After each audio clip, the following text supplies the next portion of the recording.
Hi friends. విశ్వాసం విశ్వాసం అనున్నది కూడా ఒక శక్తివంతమైన భావన. దీనినే నమ్మకం అని కూడా అనుకోవచ్చు. మనం ఏదైతే జరుగుతుందని నమ్ముతామో అదే సంభవిస్తుంది. మనం ఒక పని జరుగుతుందని విశ్వాసంతో తలపెడితే అది సాఫీగా జరుగుతుంది. అనుమానంతో చేస్తే మన నమ్మకాన్ని బట్టి అడ్డంకులు రావడమో ఆగిపోవడమో జరుగుతుంది. Faith is God, fear is sin. మరి విశ్వాసం అంటే ఏమిటి? ఈ విశ్వాసం ఎవరి పట్ల ఉండాలో చూద్దాం. విశ్వాసం అంటే మనం తలపెట్టే కార్యం పైన సంపూర్ణమైన నమ్మకం కలిగి ఉండడం. మనం మన జీవితంలో విశ్వాసంతో ఉండక ఎన్ని విధాలుగా అనుమానపడతామో చూద్దాం. జీవితం నాకు అనుకూలంగా ఉండదేమో, దైవత్వం నన్ను అంగీకరించదేమో, నేను అనుకున్న పనులు అవుతాయో కావో, నాకు రావాల్సిన డబ్బు వస్తుందో రాదో, నాకు ఉద్యోగం వస్తుందో రాదో, నా వ్యాపారం బాగా జరుగుతుందో రాదో, ఇలాంటి అపనమ్మకాలు మనలో చాలా ఉంటాయి. మరి ఈ విశ్వాసాన్ని ఎలా మన హృదయాల్లో నింపుకోవాలి? ఎందుకు మన పట్ల, జీవితం పట్ల అవిశ్వాసం ఉంది? మనలో భయం అనే భావనలు ఎక్కువగా ఉన్నందువల్ల. భయం ఎందుకంటే ఈ సృష్టి నుంచి మనం విడివడి ఉన్నామని. నిజానికి సముద్రంలోని నీటి చుక్కలాగా సృష్టితో కలిసే ఉన్నాం. మనం విడిగా ఉన్నామనే భ్రమలో ఉన్నాము. అందుకే మనం అనుకున్నవి నెరవేరుతాయో లేదో అన్న అనుమానం. దైవం మనకు అనుకూలంగా లేదేమో, మనం చేసిన తప్పులకు మన అవసరాలని తీర్చకుండా బాధకు గురిచేసి మనల్ని శిక్షిస్తుందేమో అని గాఢంగా నమ్ముతాం. మనం ఒకటి గుర్తుంచుకోవాలి, మనం ఏమి నమ్మితే అదే మనకు జరుగుతుంది. కావున సత్యం ఏమిటంటే దైవం ఎప్పుడూ మనకు అనుకూలంగానే ఉంటుంది. మనం అన్నీ అనుభవించడానికే జన్మ తీసుకున్నాం. సృష్టి మన మాటల ద్వారా, ఆలోచనల ద్వారా, ఊహల ద్వారా మనం అడిగిన ప్రతి దానికి తథాస్తు అంటుంది. అడగడంలో మన భావన చాలా ప్రధానం. అందుకే అంటారు భగవంతునికి నచ్చిన భాష హృదయ భాష అని. చిన్నపిల్లలు హృదయంలో బయట ఒకలాగే ఉంటారు. అందుకే వారికి అన్నీ టకటక తీరిపోతూ ఉంటాయి. బాల్యం ఎంత మధురమైనదో, మనందరికీ కూడా బాల్యం అంటే ఎంత ఇష్టమో కదా. మనం ఎంత అడిగినా కొన్ని జరగవు. ఎలా అంటే, ఉదాహరణ, మనం ₹1,00,000 కావాలని సృష్టిని ఒక సంకల్పంతో అడిగామనుకుందాం. నీ జీతం ఎంత, ఎక్కడి నుంచి వస్తాయి అని చాలా రకాల వికల్పాలు మనలో నుంచి బయలుదేరుతాయి. అందుకే అది జరగదు. సంకల్పం నమ్మకంతో ఉంటుంది, వికల్పం అనుమానంతో ఉంటుంది. దేనికి మనం బలమైన శక్తినిస్తే అదే మనకు జరుగుతుంది. కావున లోపల భావన అనేది చాలా విశ్వాసంతో ఉండాలి. మనం అడిగిన దానికి భావనకు పొంతన లేదు, కావున అది జరగడం లేదు.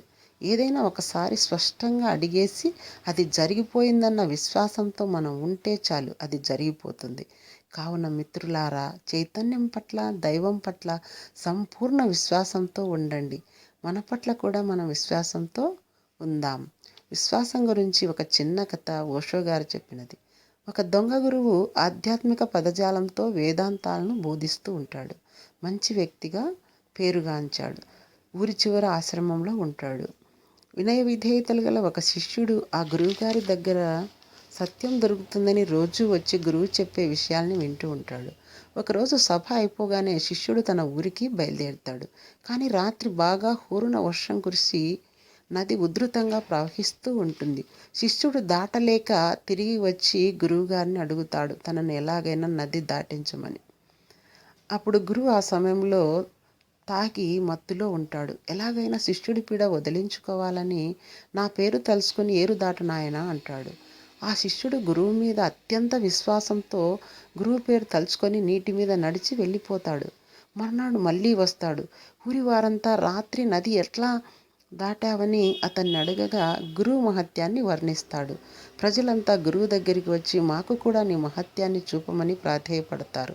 మత్తు దిగిన గురువు విషయం తెలుసుకొని ఏమి చేయాలో తోసక, సరే నా పేరు శిష్యుడికి పనికి వచ్చింది కదా, తాను ప్రయత్నిద్దామని నీటిపై నడిచాడు. నీటిలో మునిగిపోతాడు.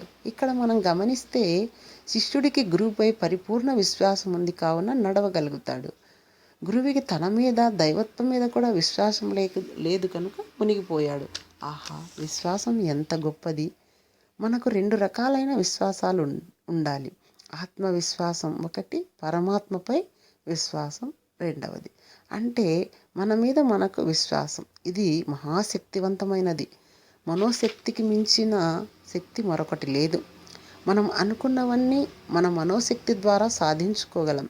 కానీ మనోశక్తిని ఉపయోగించాల్సిన విధంగా మనం ఉపయోగిస్తే ఈ ప్రపంచంలో సాధించలేనిది ఏదీ లేదు.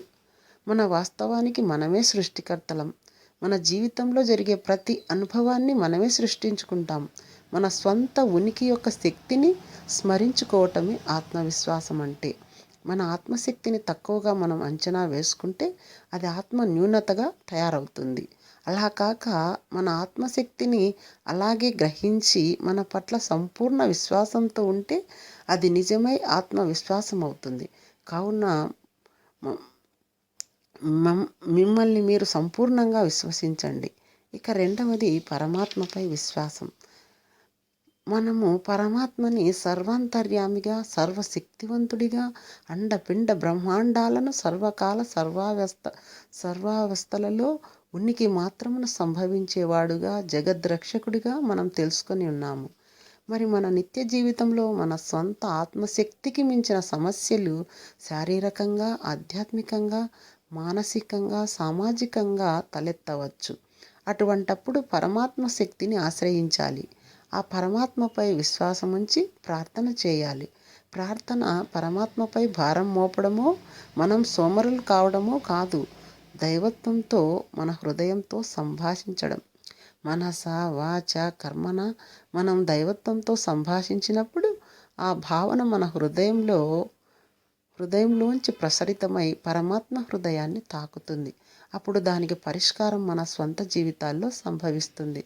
కావున ప్రార్థన అన్నది ఎంతో విశ్వాసంతో చేయాలి. మరి మనం దానికి సమాధానంగా జీవితంలో ఆ సమస్య పరిష్కరింపబడిపోయిందన్న విశ్వాసంతో ఉండాలి. సృష్టికి కృతజ్ఞతలు తెలుపుకోవాలి. కావున ఇది పరమాత్మపై విశ్వాసం అంటే మన స్వంత ఆత్మపై, పరమాత్మపై సంపూర్ణమైన విశ్వాసంతో ఉండాలి.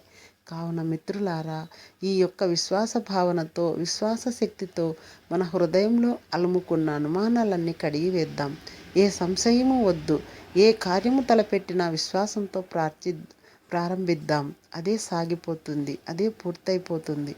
ఇంకా మనం తెలుసుకోవాల్సింది ఏమంటే, మనం గురించి మనం పట్టించుకునే దానికన్నా ఈ సృష్టి మనల్ని ఎంతో ప్రేమతో పట్టించుకుంటుంది, కంటికి రెప్పలాగా కాపాడుతున్నది.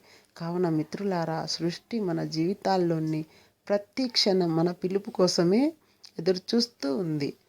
మన స్వశక్తిపై